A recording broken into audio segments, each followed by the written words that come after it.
අපි මේ එකතු වෙලා ඉන්නේ ගුරුගෙදර අධ්‍යාපනික වැඩසටහන සමග.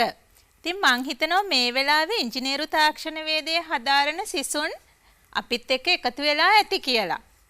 අපි අද කතා කරන්න යන්නේ ගොඩනැගිල්ලක් ඉදි කරනකොට ඒකට බලපාන නීති රීති හා සම්මත පිළිබඳව. බොහොමයක් දෙනා මේක කරදරයක් විදිහට ගත්තට ඔයාලට අද මේ පාඩම ඉගෙන ගත්තට පස්සේ අවබෝධයක් ලැබෙවි. මේ නීති රීති ගෙනහල්ලා තියෙන්නේ එකතු කරලා තියෙන්නේ අපේම හොඳට කියලා. එහෙනම් පුතේ අපි බලමු අද පාඩම. අපේ පුතේ නිපුණතා මට්ටම වෙන්නේ අද ගොඩනැගිලි ඉදිකිරීමේදී බලපාන නීතිමය තත්වයන් පැහැදිලි කිරීම. බලමු අපි අද සාකච්ඡා කරන්නේ මොනවද කියලා. අද අපේ ඉගෙනුම් පළවෙනි පුතේ ගොඩනැගිලි ඉදිකිරීම සම්බන්ධ රෙගුලාසි වල අවශ්‍යතාවය මොකක්ද කියන එක. ඒ වගේම ඒ රෙගුලාසි හා සම්බන්ධ ආයතන මොනවද කියන එක. මුලින්ම පුතේ අපි සලකා බලමු ඇයි මේ විදිහට නීති රීති පනවලා තියෙන්නේ කියලා.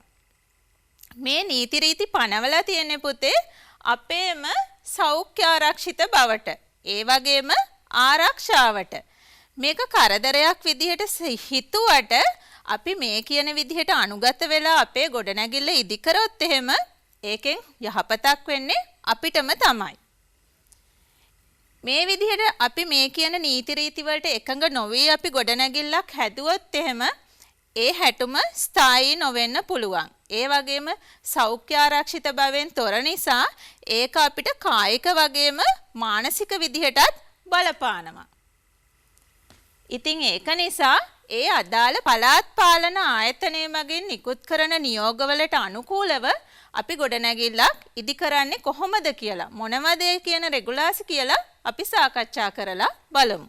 පුතේ අපිට මේ ගොඩනැගිල්ලක් ඉදි කරනකොට අනුගමනය කළ යුතු නීති රීති පිළිබඳව සඳහන් වෙලා තියෙනවා 1976 අංක 41 දරන නාගරික සංවර්ධන අධිකාරී පනතේ වගන්ති දෙකකට අනුකූලව 8 සහ 21 කියන වගන්ති වලට අනුකූලව 1986 මාර්තු 10 වෙනිදා ගැසට් පත්‍රයක් නිකුත් කරලා තියෙනවා.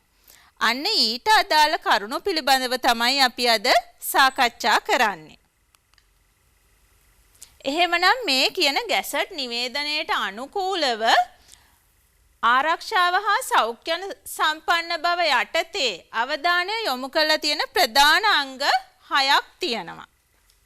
හැටුම් ස්ථායීතාවය. අපි ඉදි කරන ගොඩනැගිල්ල කොයිතරම් දුරට ශක්තිමත්ද කියන එක. ඒ වගේම ගිනි ආරක්ෂණය පිළිබඳව. ගොඩනැගිල්ල කාල ගුණයෙන් කොහොමද ආරක්ෂා වෙන්නේ? එතකොට කොහොමද ඒකේ දීර්ඝකාලීන කල් පැවැත්මක් ඇති වෙන්නේ? මේ ගොඩනැගිල්ල ශබ්දයෙන් හා තාපයෙන් කොහොමද පරිවරණය වෙන්නේ? ඒ වගේම ආරක්ෂිත බෑවුම් මන් ඉදි කරන්නේ කොහොමද?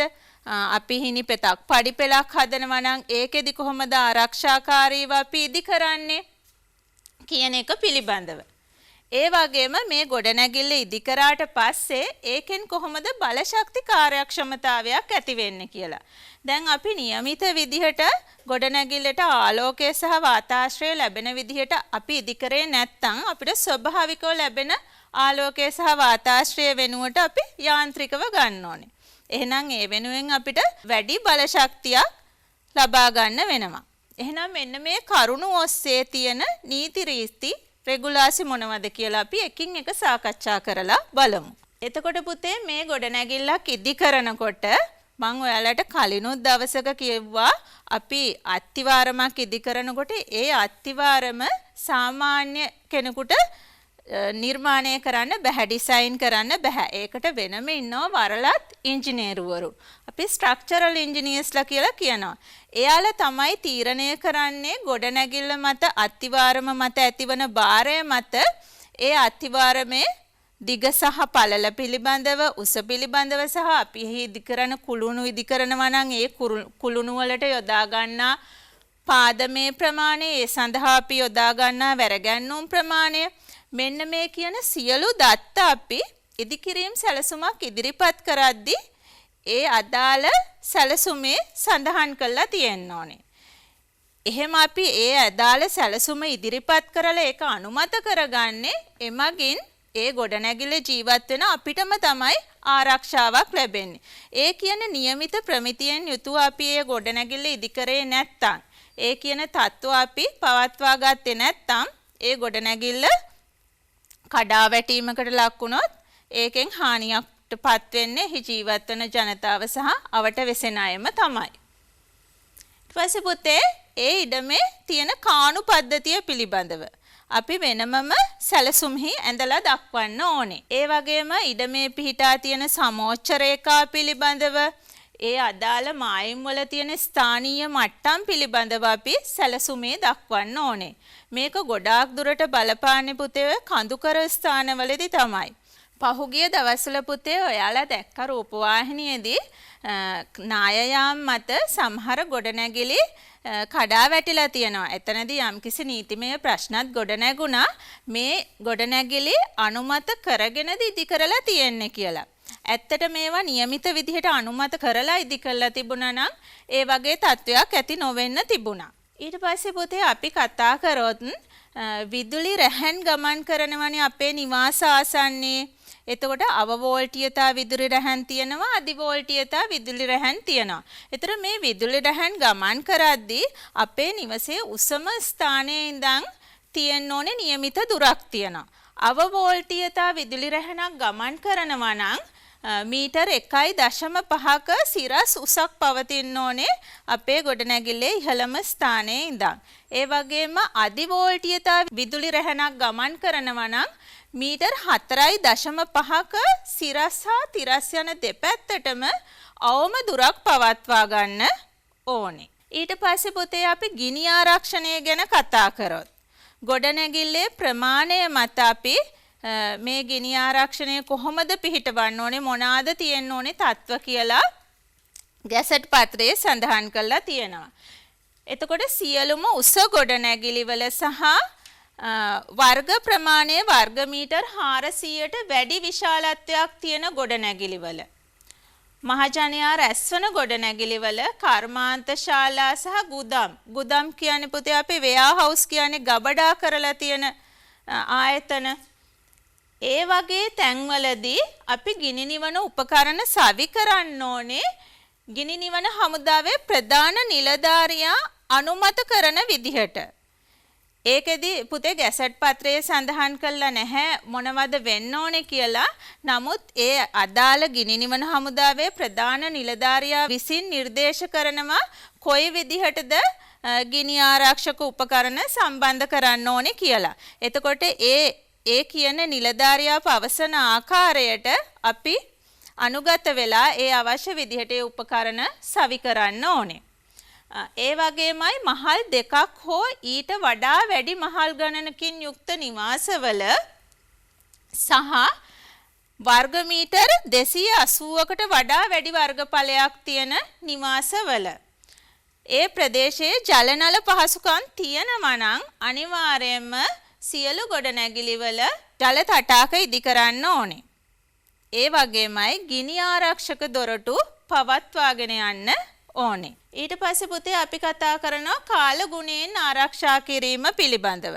එතකොට අපි දන්නවා කාලගුණයෙන් ආරක්ෂා කිරීම සඳහා අපි මූලිකවම වහල ඉදි කරනවා, ඒ වගේම බිත්ති ඉදි කරනවා. එතකොට මේ වහල ඉදි කරන අමුද්‍රව්‍ය මොනවද කියන එක පිළිබඳව අපි ගොඩනැගිල්ල සෑදීමට පෙර අනුමත කරගන්න විට ඉදිරිපත් කරන්න ඕනේ.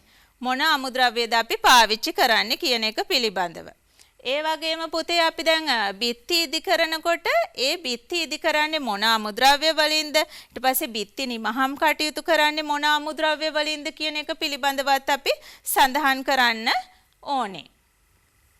ඒ වගේම අපි දන්නවා අපි කවුළු තියනවා ගොඩනැගිලි වල. අපි එදා පාඩමේදී කතා කරා කවුළු අපි වර්ග දෙකකට සඳහන් කරා, විවර සහිත සහ විවර රහිත කියලා. එතකොට මෙන්න මේ සියලු කවුළු වල වර්ග ප්‍රමාණයන් කීයද කියන එක පිළිබඳව මිනුම් සඳහන් කරන්න ඕනේ. මොකද අපි එදත් සඳහන් කරා ගොඩනැගිල්ලක් ඉදි කරද්දී ඒකේ තබන කවුළු වල වර්ගඵලය ගෙබිම වර්ගඵලය මත රඳා පවතිනවා කියලා. එහෙනම් ඒ සියලු මිනුම් සඳහන් කරන්න ඕනේ අපි. ඒ වගේම ගොඩනැගිල්ලේ ගෙබිම නිබහම් කරලා තියෙන ආකාරය පිළිබඳව ගෙබිම සඳහා යොදාගෙන තියෙන ද්‍රව්‍ය පිළිබඳව අපි සැලසුමෙහි ඉදිරිපත් කරන්න ඕනේ.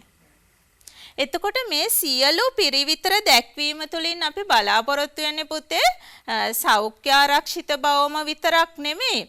එතනදී තාප පරිවරණය, ඒ වගේම ශබ්ද පරිවරණය, ඒ දේවලුත් අපි බලාපොරොත්තු වෙනවා. නමුත් මේ සියල්ලෙන්ම අවසානයේදී එහි වෙසෙන ජනතාවට සුබසිද්ධියක් තමයි ඇති වෙන්නේ. ඊට පස්සේ පුතේ ගොඩනැගිල්ලක් තුලට ප්‍රමාණවත් ආලෝකය සහ වාතාශ්‍රය ගැන අපි කතා කරොත් ඒ අදාළ ගැසට් පත්‍රයේ සඳහන් වෙලා තියෙනවා නීත්‍යානුකූලව වාතාශ්‍රය අවශ්‍ය නොවන ගොඩනැගිලි පිළිබඳවත් ගබඩා කාමර පිළිබඳවත් අන්න ඒ ගබඩා කාමරවලදී බිම් ප්‍රමාණය 2.25ට වඩා අඩු වෙන්න ඕනේ වර්ග මීටර.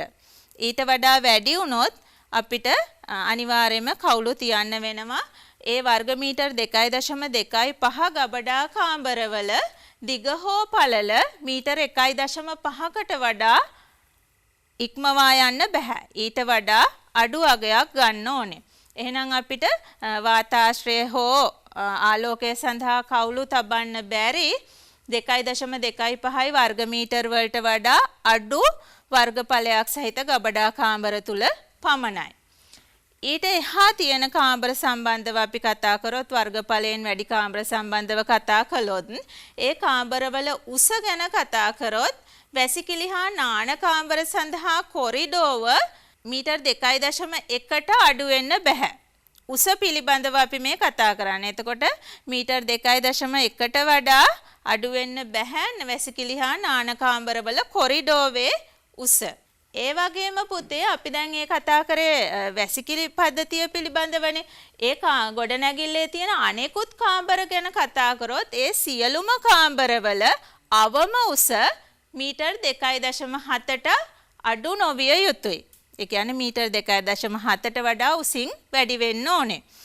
සමහර වෙලාවට ඔයගොල්ලෝ දැකලා තියෙනවා මේ වහලේ මට්ටමින් ඉහළට අපි බාල්ක යොදලා තියෙනවා. අන්න ඒ වගේ අවස්ථාවකදී ඒ උස අපි කියපු මුලින් කියපු 2.7 උස 2.4 දක්වා අඩු කරන්න පුළුවන්. නමුත් ඊට වඩා අඩු කිරීමේ හැකියාවක් නැහැ. මොකද අපි එහෙම දක්වලා තියෙන්නේ අපි දැන් බාල්කය දක්වා කිව්වේ පුතේ අපි ක්ලියර් හයිට් එකනේ. එතනින් එහාට බාල්කයෙන් ඉහළටත් යම්කිසි පරිමාවක් තියෙනවා. ඒක නිසා තමයි අපිට අර 2.7 දක්වා අඩු කිරීමේ හැකියාව ලැබුණේ. විවෘත අවකාශයක් පිහිටන නිසා. ඊට පස්සේ පුතේ අපි කතා කරොත් මධ්‍යම වාසකසන ක්‍රමයක්.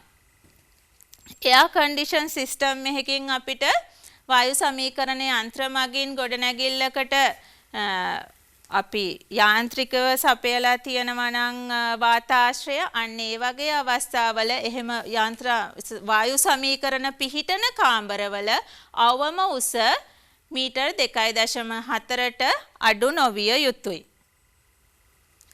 එතකොට මේ සියලු කාරණා වලින් පුතේ අපි කියන්නේ මේ සියලු නියෝග වලින් දක්වන්නේ ඇත්තටම කාමරයට අවශ්‍ය වන ආලෝකය සහ වාතාශ්‍රය පිළිබඳව.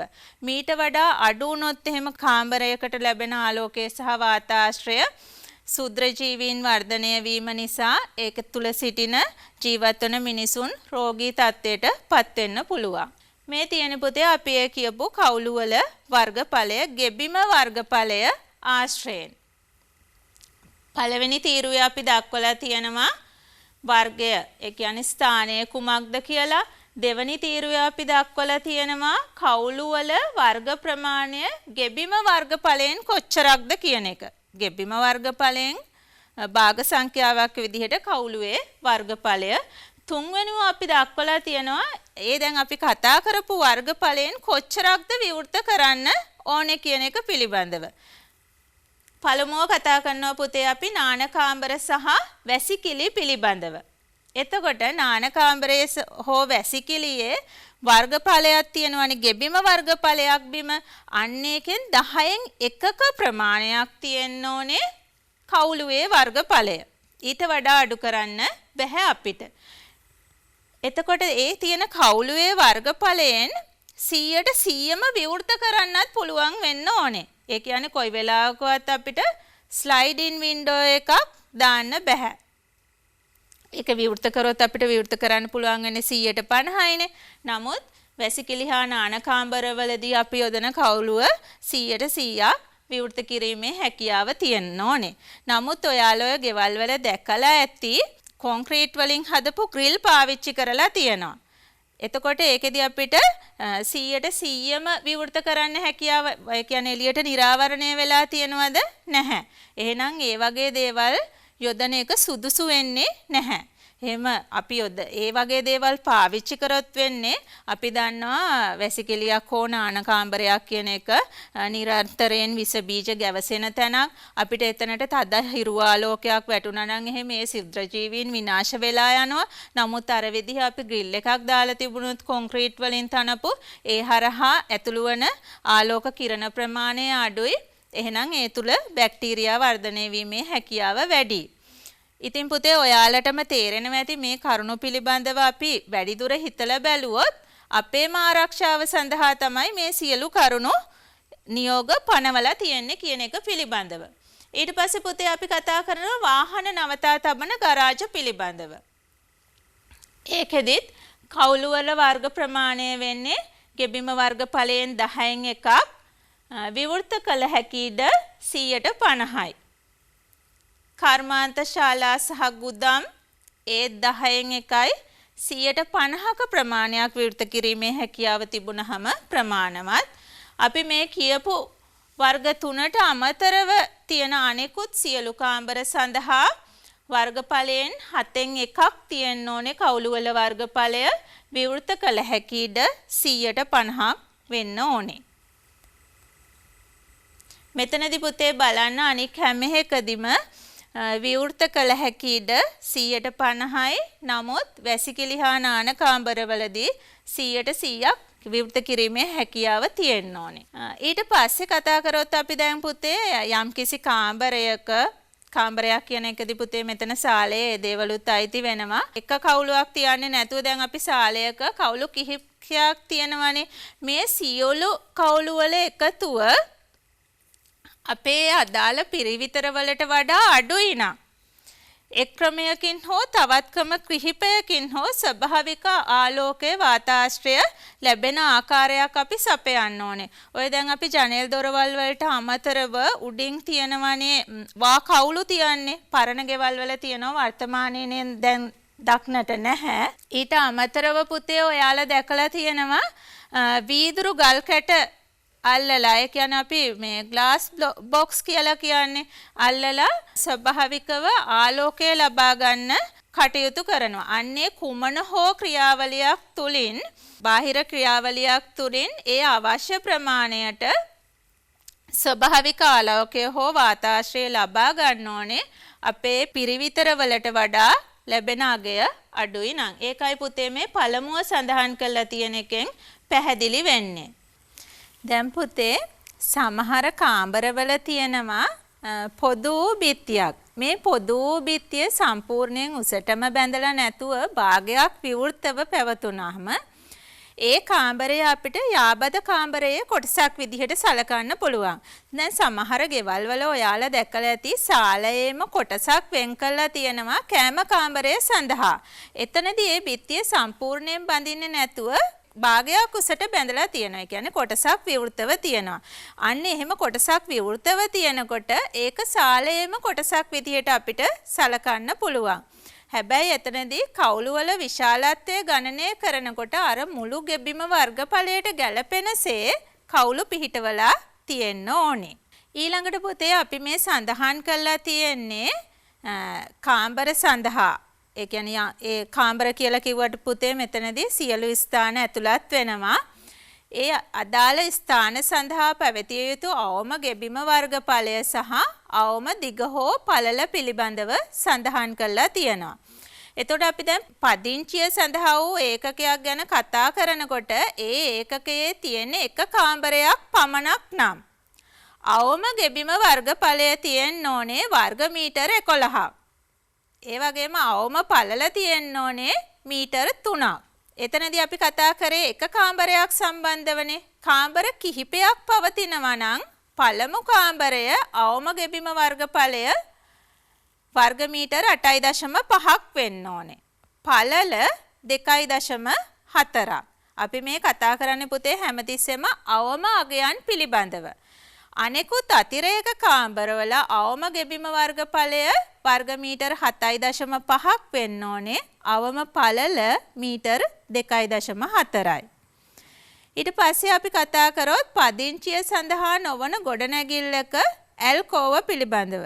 ඔතනදී අපි කතා කරන්නේ අභ්‍යන්තරයේ තියෙන කාමරයක් පිළිබඳව. එතනදී අවම ගෙබිම වර්ගඵලය වර්ග මීටර 7.5ක් වෙනවා. අවම පළල මීටර 2.4යි. අපි කුස්සිය සහ කුස්සියේ තියෙන ඇල්කෝව පිළිබඳව කතා කරොත් කුස්සියේ අවම ගෙබිම වර්ගඵලය වර්ග මීටර 5.5ක් අවම පළල මීටර 1.8ක්. කුස්සියේ ඇල්කෝව අවම දිග 0.9යි මීටර අවම පළල මීටර 0.4යි. ඊට පස්සේ පුතේ අපි නාන කාමරය පිළිබඳව කතා කරොත් අවම දිග මීටර 1.2ක් වෙන්න ඕනේ. අවම පළල මීටර 0.9ක් වෙන්න ඕනේ. වැසිකිළියේදී අවම දිග මීටර 1.2ක් සහ අවම පළල මීටර 0.9ක්. මේ වැසිකිළිය සහ නාන කාමරයේ ඒකාබද්ධව පවතිනවා නම් ඒ වගේ අවස්ථාවක අවම දිග 1.7ක් සහ අවම පළල මීටර 0.9ක් වෙන්න ඕනේ. මෙතනදී අපි සඳහන් කරපු සියලු දිග සහ පළල ඒ වගේම ගෙබිම වර්ගඵලයන් අපි දක්වලා තියෙන අවම අගයන්. එතකොට අනුමත කරගන්න නම් පුතේ අපි ගන්න සියලුම අගයන් මීට වඩා වැඩි අගයන් වෙන්න ඕනේ හෝ මෙම ප්‍රමාණය විය යුතුයි. ඊළඟට පුතේ අපි කතා කරනවා තරප්පු පිළිබඳව.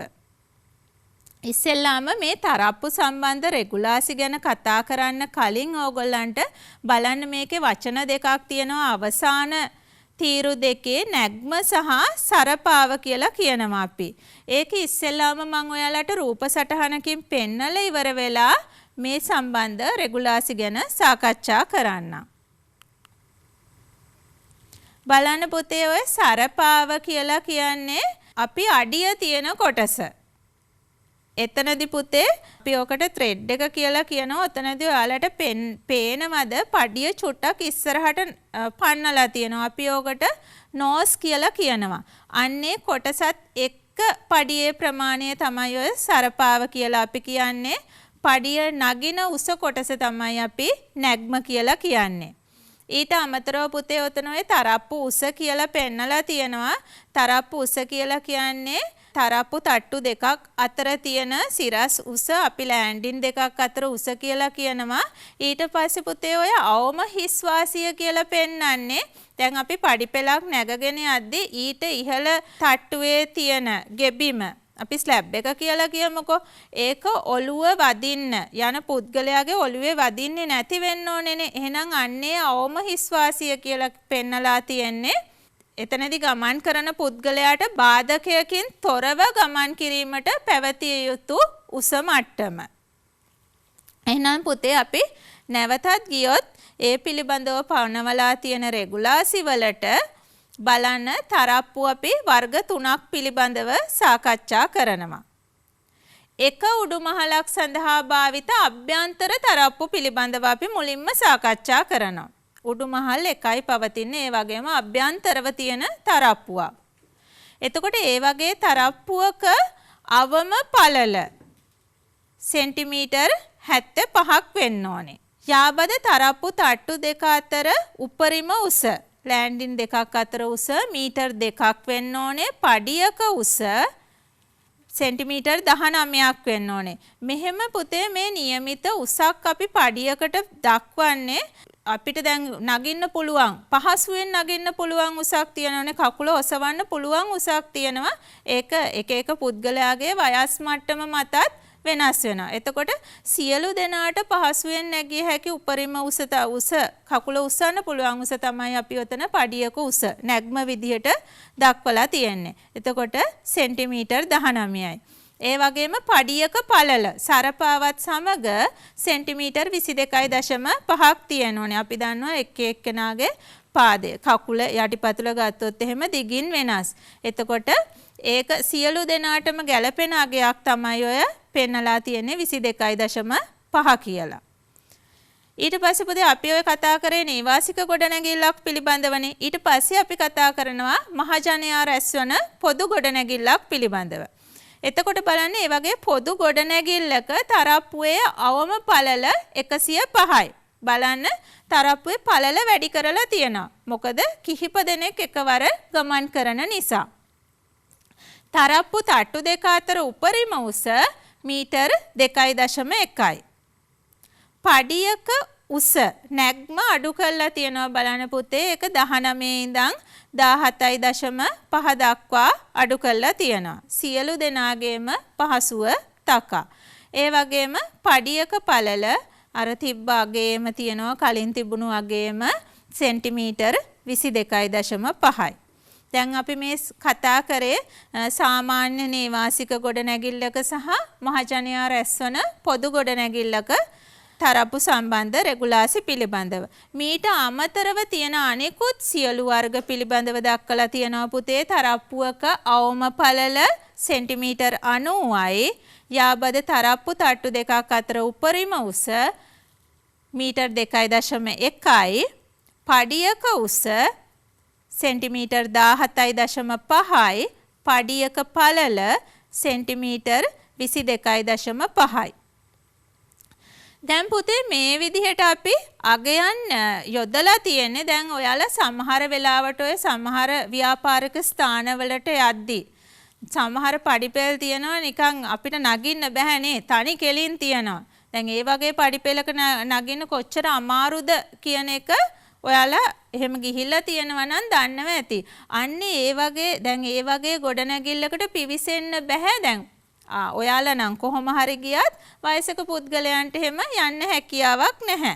ඒ වගේ යන්න බැරි අය ඉන්නවා. ඒක නිසා තමයි පුතේ මේ විදිහට අපි නියෝග රෙගුලාසි මගින් ඒ සඳහා සම්මත තත්වයන් පනවන්නේ. සියලු දෙනාගේම යහපත උදෙසා. ඊට පස්සේ පුතේ මෙතන අපි තරප්පු උස කියලා දෙයක් ගැන කතා කරානේ. එතකොට එකවරකට නැගිය යුතු තරප්පු තට්ටු දෙකක් අතර සිරස් උස තමයි අපි මේ තරප්පු උස කියලා කියන්නේ.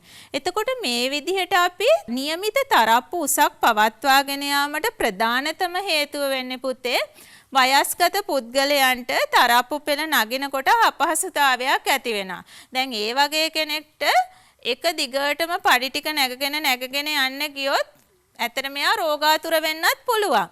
අන්න ඒ වගේ අවස්ථාවක තරප්පු තට්ටුවක් තියෙනවා නේ. කියන්නේ ලෑන්ඩින් එකක් තියෙනවා නම් එයාට එතන නැවතිලා මදක් විවේක ගන්න පුළුවන්. අන්න ඒ කරුණු පිළිබඳව සලකලා බලලා තමයි පුතේ මේ තරප්පු තට්ටුවක් තරප්පු උසක් සඳහා નિયમિત උසක් දක්වලා තියෙන්නේ. ඊට පස්සේ පුතේ අපි සාකච්ඡා කරොත් ගොඩනැගිලි වීති රේඛා සම්බන්ධව. වීති රේඛා හා ගොඩනැගිලි රේඛා සම්බන්ධව කතා කරොත් බලන්න ප්‍රවිෂ්ඨ මාර්ගයේ ඒ කියන්නේ අපිට ගොඩනැගිල්ලට එන්න තියෙන ප්‍රධාන මාර්ගයේ මධ්‍ය රේඛාවේ ඉඳන් පාරේ මැද ඉඳන් කියලා අපි සරලව කියමුකෝ. පාරේ මැද ඉඳන් අපේ මාර්ගයට ආසන්නව තියෙන අපේ ගෙදර බිත්තියේ දාරය තමයි අපි ගොඩනැගිලි රේඛාව ලෙස හඳුන්වන්නේ. එතකොට පාරේ මැද ඉඳන් බැලුවහම ඒ ආසන්නයටම තියෙන අපේ ගොඩනැගිල්ලේ ආසන්නයෙන්ම පිහිටි දාරය අපි දාරය හරහා අඳිනු ලබන රේඛාවට අපි ගොඩනැගිලි රේඛාව කියලා කියනවා. එතකොට පුතේ මෙන්න මේ ගොඩනැගිලි රේඛාව සහ වීති රේඛාව. එහෙම නැත්නම් අපි පාරේ මැදේ තියෙන රේඛාව කියලා කියමුකෝ. අන්නේ රේඛාව අතර පිහිටි දුර පිළිබඳව කතා කරනවා පාරවල් වර්ග අනුව. එතකොට මෙතන තියෙනවා පුතේ පොදු වීති වර්ගය අනුව වර්ග තුනකට වෙන් කරලා තියෙනවා ප්‍රාදේශීය, ද්විතීක සහ ප්‍රධාන කියලා. එතන මේ පාරවල් වර්ගය අනුව වීති රේඛාවේ ඉඳන් ගොඩනැගිලි රේඛාවට තියෙන්න ඕනේ දුර වෙනස් වෙනවා. බලන්න ප්‍රාදේශීය වීතියක නම් මීටර් 6ක් තියෙන්න ඕනේ. ද්විතීක වීදියක නම් මීටර් 9ක් තියෙන්න ඕනේ.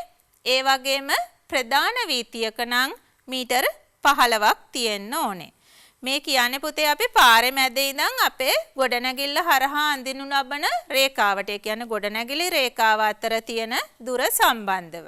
දැන් අපි කියවනේ පාරේ මැද ඉඳන් ගොඩනැගිලි රේඛාවට තියෙන්න ඕනේ දුරක් ගැන දැන් කතා කරානේ අපි පාරේ වර්ගය අනුව. අන්නේ තියෙන ඉඩකඩ මත ඒ තියෙන දුර මත ඒ තියෙන ඉඩේ මෙන්න මේ කියන විදිහට කියන දේවල් ඇරෙන්න වෙන කිසිම ගොඩනැගිල්ලක් ඉදිකිරීමේ හැකියාවක් නැහැ. මීටර් 1ට වඩා වැඩි පළලක් නො වූ සඳළුතර ඉදිකිරීමේ හැකියාව තියෙනවා මේ පවතින ඉඩේ. ඒ වගේම හිරු ආවරණ ඉදිකිරීමේ හැකියාව තියෙනවා. ඊට පස්සේ පුතේ අපි මායිම් තාප්ප ගැන කතා කරොත් එහෙම මීටර් 2ට වඩා උසින් අඩු මායිම් තාප්ප අපිට ඉදිකිරීමේ හැකියාව තියෙනවා මේ අවකාශය තුල. මේ කියපු කරුණු තුනට අමතරව වෙන කිසිම ඉදිකිරීම් කටයුත්තක් අපිට මේ වීති රේඛාව සහ ගොඩනැගිලි රේඛාව අතර පිහිටි අවකාශය තුල ඉදිකිරීමේ හැකියාවක් නැහැ. ඊට පස්සේ අපි කතා කරොත් පුතේ සම්මත ආලෝක තලය හෙවත් ආලෝක කෝණය ගැන කතා කරොත් අංශක 63මාරක අගයක් වෙන්න ඕනේ පුතේ මේ සම්මත ආලෝක කෝණය. ඔයාලට ওই රූප සටහනකින් මම පෙන්නලා තියෙනවා සම්මත ආලෝක කෝණය කොහොමද කියලා. බලන්න ගොඩනැගිල්ලක පිටපැත්තේ මුහුණතේ ඉඳන් කාමරයේ පහළම බිම් මට්ටමින් ආරම්භ වෙන තිරස් රේඛාව අපි කෝණයක් විදිහට ඉහළට ඇඳහම අන්නේ අඳිනු ලබන තලය තමයි අපි සම්මත ආලෝක තලය කියලා හඳුන්වන්නේ. බලන්න ඔය රූපයේ පේන විදිහට පුතේ ඔය සම්මත ආලෝක තලයට බාධාවක් වෙන විදිහට අපි ඔය හිරු ආවරණය දික් කරා නම් එතකොට ඔය කාමරය තුලට ලැබෙන්න ඕනේ ආලෝකය ලැබෙනවද? වාතාශ්‍රය නම් ලැබෙනවා. නමුත් ආලෝකය ලැබෙනවද? නැහැ. ඒ සූර්ය රශ්මිය ආලෝකය ලැබෙන්නේ නැහැ ස්වභාවික. එහෙනම් ගොඩනැගිල්ලට ඇත්තට මේ විදිහට සම්මත ආලෝක තලය අනුව ආලෝකය ලැබුණේ නැත්තම් වෙන්නේ කාමරය තුල සුද්‍ර ජීවීන් වර්ධනය වීමක් සිදුවන එක. එහෙනම් ඔන්න ඔය රූප සටහනේ පෙන්නන විදිහට පුතේ සම්මත ආලෝක තලයට බාධාවක් ඇති වෙන විදිහට අපිට හිරු ආවරණ ඉදිකිරීමේ හැකියාවක් නැහැ. ඒක නිසා තමයි අපි ඔය හිරු ආවරණ වලට નિયમિત පළලක් අනුමත කරලා තියෙන්නේ. මෙන්න මේ අගයට වඩා වැඩියෙන් ඉදි කරන්න බෑ කියන එක දක්වලා තියෙන්නේ. එතකොට දැන් අපි කතා කරන්නේ මේ අවසර දෙනු ලබන ඉදිකිරීමක් පිළිබඳවනේ. එතකොට මේ වගේ අවසර දෙනු ලබන ඉදිකිරීමකට අපි සැලැස්මක් ඉදිරිපත් කරද්දී ඒ සැලැස්මේදී අඳින අපි දැන් ඔය කතා කරපු හිරු ආවරණ ගැන කතා කරොත් අදාළ සම්මත ආලෝක තලයට බාධා නොවනසේ ඕනේ පිහිටවන්න. මේ වගේ සම්මත ආලෝක තලයට බාධා වන විදිහට අපි ඒවා පිහිටුවොත් එහෙම සුද්‍ර ජීවීන් වර්ධනය වෙනවා. ඒ වගේම නැවුම් වායු ප්‍රමාණයක්, නැවුම් වාතාශ්‍රයක්, ආලෝකයක් නිවස තුලට ලැබෙන්නේ නැහැ. නමුත් පුතේ අපි මේ කියන සම්මත ආලෝක කෝණය වැසිකිලි හා නාන කාමර වලට අදාළ වෙන්නේ නැහැ. වැසිකිලි හා නාන කාමර ඇරෙන්න තියෙන අනිකුත් සියලුම ජනෙල් හා කවුළු මෙන්න මේ කියන සම්මත ආලෝක තලයට විවෘත වෙන විදිහට ඕනේ අපි හදන්න. ඊට පස්සේ පුතේ අපි කතා කරොත් ගොඩනැගිලි අවට තියෙන විවෘත ප්‍රදේශ පිළිබඳව. ඒ කියන්නේ දැන් ගොඩනැගිල්ලට යට වෙලා තියෙන භූමි ප්‍රදේශය ඇරුණාම දැන් හතර පැත්තෙම ඉඩක් තියෙනවානේ. අපි එක පැත්තක් බ්ලයින්ඩ් වෝල් එකක් විදිහට ගත්තොත් තුන් පැත්තකින් ඉඩක් තියෙනවානේ. මෙතනදී අපි කතා කරන්නේ පුතේ පිටුපස තියෙන ඉඩ ප්‍රමාණය පිළිබඳව. එතකොට යම්කිසි ගොඩනැගිල්ලක පිටුපස තියෙන ඉඩ ප්‍රමාණය පිටුපස තියෙන ඉඩ යාබදව තියෙන්නේ මීටර් 6ට වඩා පළල් නොවූ වීතියකට නම් මේ කරුණ අදාළ වෙන්නේ පුතේ අපේ ඉඩම පිටුපස කොටස යා වෙලා තියෙන මීටර් 6ට වඩා පළල් නොවූ වීතියකට. එහෙම නැත්නම් පිටිපස්සෙන් තියෙන ඉඩමක් වෙන්නත් පුළුවන්. අන්නේ අවස්ථාවකදී සෑම විටම මේ ගොඩනැගිල්ලක තියෙන පිටුපස ඉඩ ප්‍රමාණය මීටර් 3ට අඩු නොවෙන්න ඕනේ. කියන්නේ මීටර් 3කට වඩා වැඩි ඉඩක් හෝ අවමය මීටර් 3ක් අපි තියන්න ඕනේ පිටුපස ඉඩ. මේ පුතේ අපි කතා කරේ තනි මහල් ගොඩනැගිල්ලක් සම්බන්ධව. ඊට පස්සේ මේක බිම් මහලක් සහ උඩු මහලකින් යුක්ත වෙනවා නම් අපිට මෙන්න මේ කියපු මීටර් 3 දිග මීටර් 2.25 දක්වා අඩු කිරීමේ හැකියාව තියෙනවා.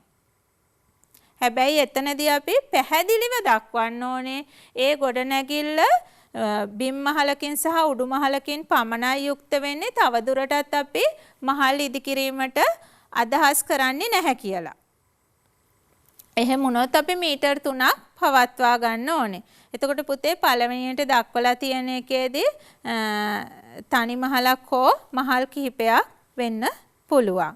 ඊට පස්සේ පුතේ අපි කතා කරනවා ගොඩනැගිල්ලවට විවෘත ප්‍රදේශවලදී දැන් අපේ ඉඩමේ තියෙන මායිම එක පාරකට එක වීතියකට වඩා වැඩි ගණනකට යාබදව පිහිටලා තියෙනවා නම් ඒ කියන්නේ එක්කෝ ඉඩම හතර පැත්තෙම පාරවල් තියෙන පුළුවන් නැත්නම් අඩුම තරමේ පාරවල් දෙකක් හෝ තුනක් තියෙන පුළුවන් අඩුම තරමේ දෙකක් තියෙන පුළුවන් අවස්ථා තියෙනවා. අන්න ඒ වෙලාවේදී මෙතනදී පළලින් වැඩි මාර්ගය තමයි ගොඩනැගිල්ලේ ඉදිරියට පිහිටා තියෙන කොටස විදිහට සලකන්නේ අපි.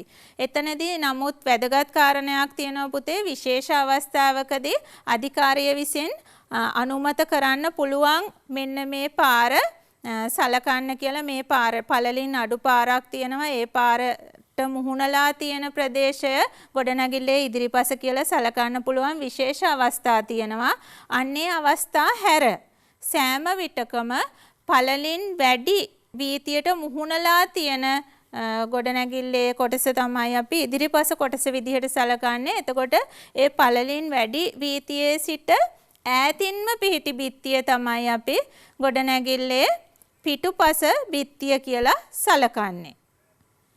එතකොට මෙන්න මේ අපි කියපු මේ සියලුම විවෘත අවකාශ තුල සඳලු තල කැන්ටිලීවර හෝ හිරු ආවරණ අපි ඉදි කරනවා නම් ඒ සියල්ලේම පළල මීටර 1ට වඩා අඩු වෙන්න ඕනේ. මේ දැන් අපි කලින් කිව්වනේ පුතේ ගෙදර පිටුපස ඉඩ තියෙනවා නම් මීටර් 3ක් තියන්න ඕනේ. එහෙම නැත්නම් ඒක දෙමහල් ගොඩනැගිල්ලක් වෙනවා නම් අපිට ඒක මීටර් 2.25ට වඩා අඩු කරන්න පුළුවන්. ඊට අමතරව අපි ඉදිරිපස ගැන සලකනකොට පාරේ මැදේ ඉඳන් ගොඩනැගිලි රේඛාවට තියෙන්න ඕනේ දුරක් පිළිබඳව සාකච්ඡා කරා වීතියේ වර්ගය අනුව. එතකොට අපි මේ කතා කරේ විවෘත ප්‍රදේශ පිළිබඳවනේ හිස් අවකාශ පිළිබඳවනේ. එහෙනම් මෙන්න මේ කිව් හිස් අවකාශ කිසිම එකක අපිට කැන්ටිලීවර හිරු ආවරණ හෝ සඳළුතර ඉදි කරනවා නම් මීටර් 1කට වඩා අඩු පළලකින් යුත් හිරු ආවරණ තමයි ඉදි කිරීමේ හැකියාව තියෙන්නේ. ඊට පස්සේ අපි කතා කරනවා පුතේ දැන් අපි භූමියක් ගත්තොත් එහෙම ඒ මුළු භූමියේම අපි ගොඩනැගිල්ල ඉදි කරන්නේ නැහැනේ. යම්කිසි ඉඩක් ඉතුරු කරන්න ඕනේ. අන්නේ පිළිබඳව අපි සාකච්ඡා කරනවා. බලන්න පළවෙනි කරුණේ සඳහන් වෙනවා නේවාසික ගොඩනැගිලි, එහෙම නැත්නම් හෝටල්, නේවාසිකාගාර, ආගන්තුක නිවාස, මහජනයා රැස්වන ගොඩනැගිලිවල ගොඩනැගිල්ල සඳහා යටවන භූමි භාගය මුළු ඉඩමෙන් 66.6ක් වෙන්න ඕනේ. එතකොට ඉතුරු අවකාශය දල වශයෙන් ගත්තොත් තව 33ක අවකාශයක් තියෙනවනේ. අන්නේ 33ක අවකාශය නිදහසේ පිහිටි භූමි ප්‍රදේශයක් වෙන්න ඕනේ. ඒ වගේම පුතේ කාර්යාල, සාප්පු සහ වෙනත් වාණිජ කර්මාන්තවලට අපි ගොඩනැගිල්ලක් ඉදි කරනකොට ගොඩනැගිල්ල සඳහා යටවිය යුතු භූමි භාගය ගොඩනැගිල්ල මේ මුළු භූමි ප්‍රදේශයෙන් 80%කට නොවැඩි වෙන්න ඕනේ. ඒ කියන්නේ අවම වශයෙන් 20%ක බිම් කොටසක් නිදහසේ තියෙන්න ඕනේ. නිදහස් අවකාශයක් විදිහට තියෙන්න ඕනේ. ඊට පස්සේ කතා කරනවා පුතේ අපේ ජල සැපයුම් හා අපවහන පද්ධති පිළිබඳව.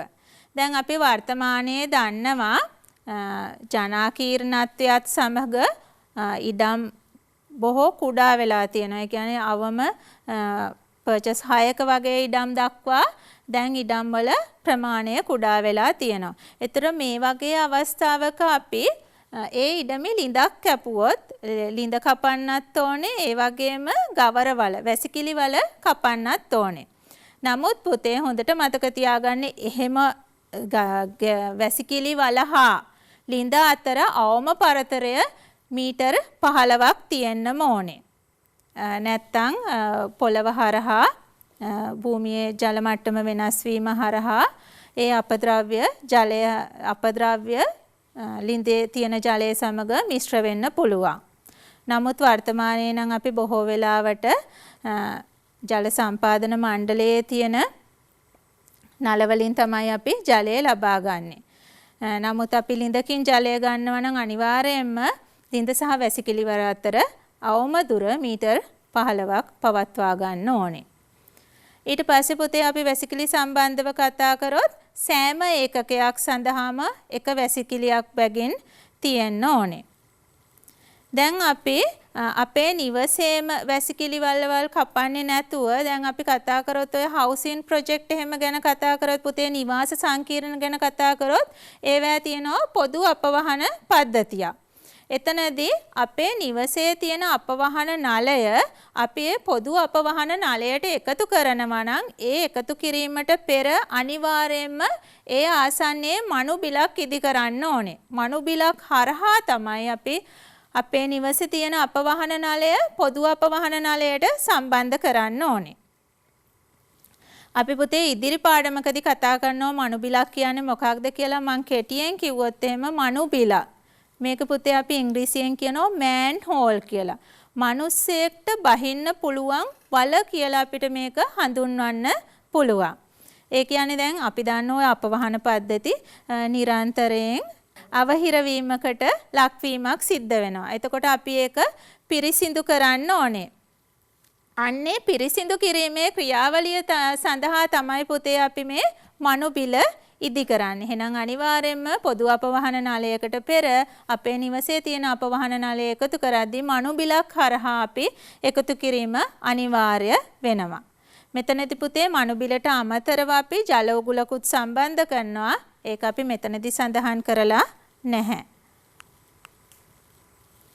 ඊට පස්සේ පුතේ අපි මේ කතා කරන ජල සැපයුම් හා අපවහන පද්ධතිවලදී ඊළඟ කාරණය තමයි පොදු කැලිකසල අපවහන ක්‍රමයක් නොමැති අවස්ථාවලදී. ඒ කියන්නේ අපේ ඔය සාමාන්‍යයෙන් ගෙවල් වලදී අපි කරන්නේ පූතික ටැංකියකට සම්බන්ධ කරන එකනේ.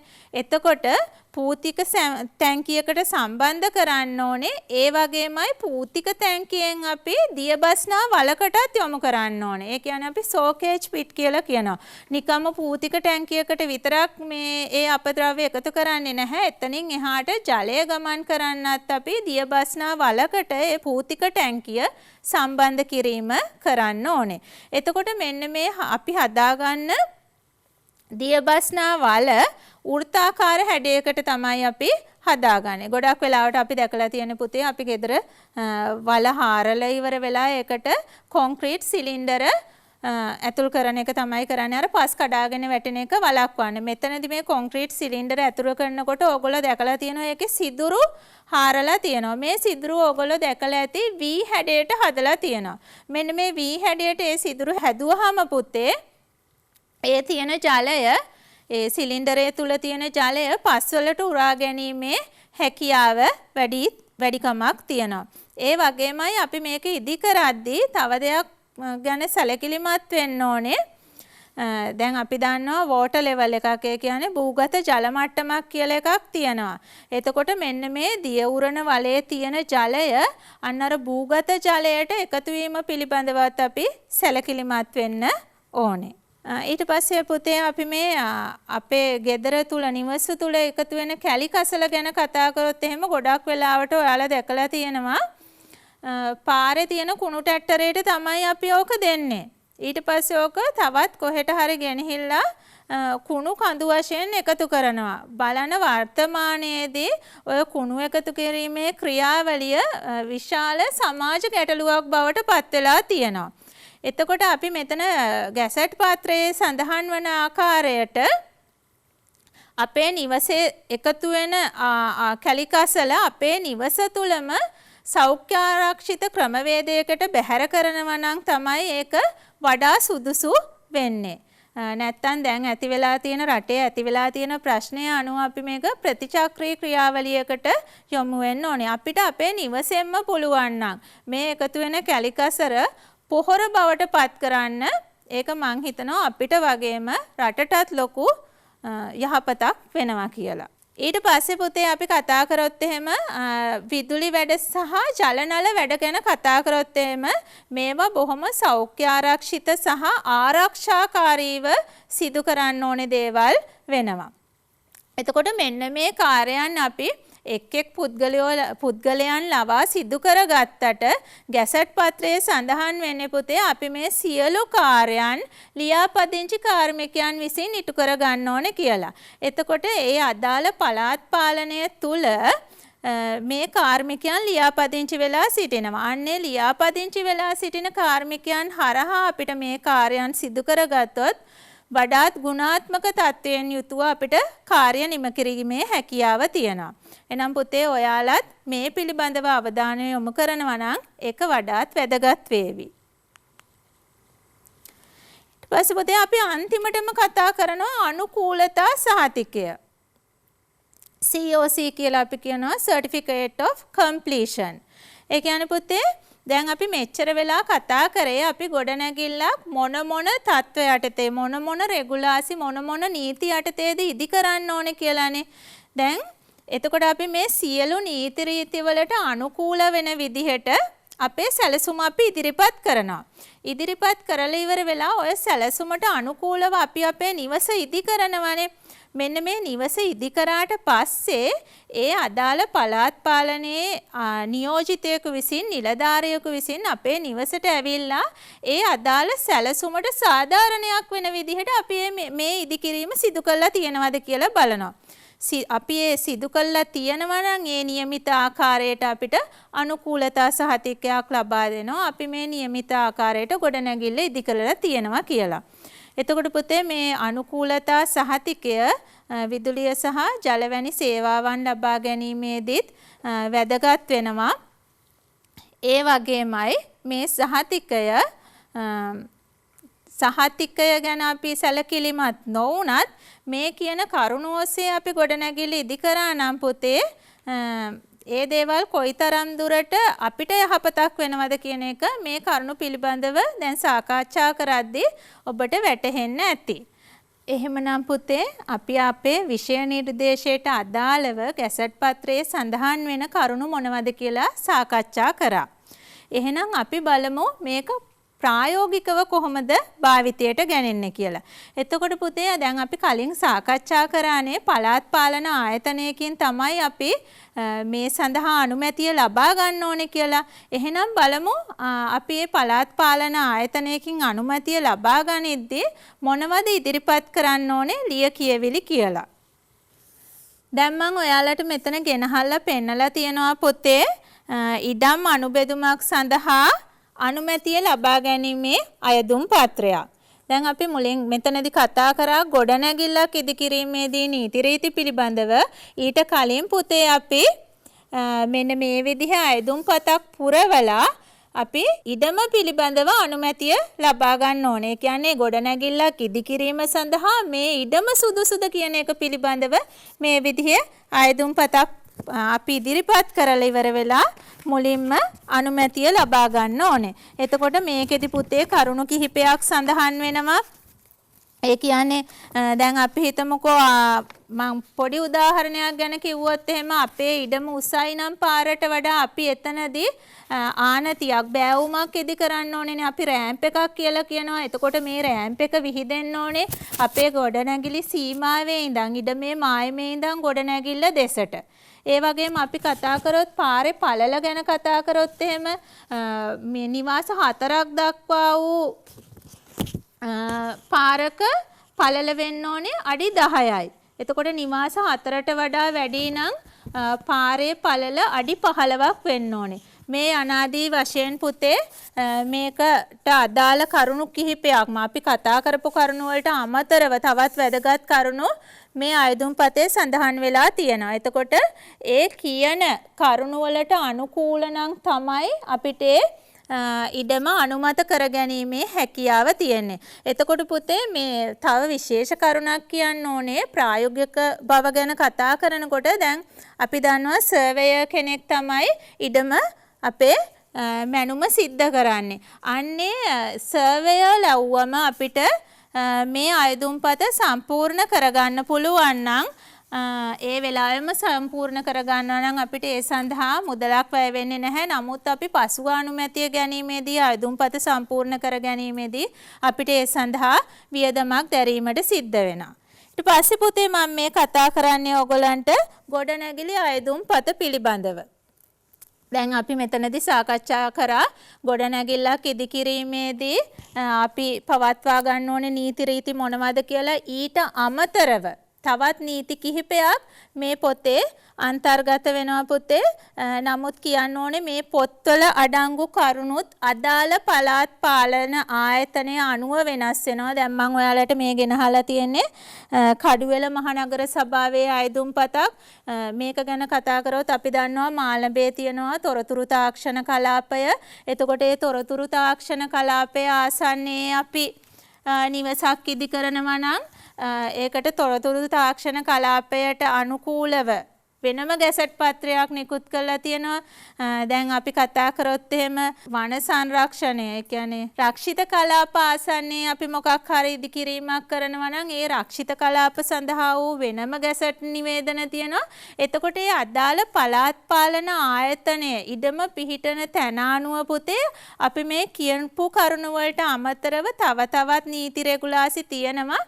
එතකොට මේ සියලු නීති රෙගුලාසි වලට යටත්ව අපි ඉඩම අනුමත කිරීම සහ ගොඩනැගිල්ල අනුමත කර ගැනීම තුළින් අපේ ගොඩනැගිල්ල ඉදි කරගත්තොත් ඒකෙන් අපිටම තමයි යහපතක් සැලසෙන්නේ.